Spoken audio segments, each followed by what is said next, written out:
Hey again there, Ram Nation. Well guys, got a little project. Got inspired from another Ram YouTuber. Calls himself Ram Breezy. And he was talking about adding the palm handle cover. All they are is nothing but some overlay. I already have some already on my truck already. But there's one side. After coming out of a car wash, those fell off. You know, replace it with these. You look on the back of them, they have double back tape. Because as I said before, they're nothing but overlays.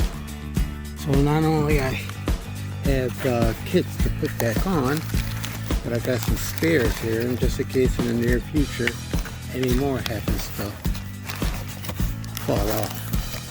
Well, that's my little project for today. Just adding these little overlay handles on the truck. So just want to thank Ram brother, Ram Breezy, for the ideas. So get back with you guys later. Take care.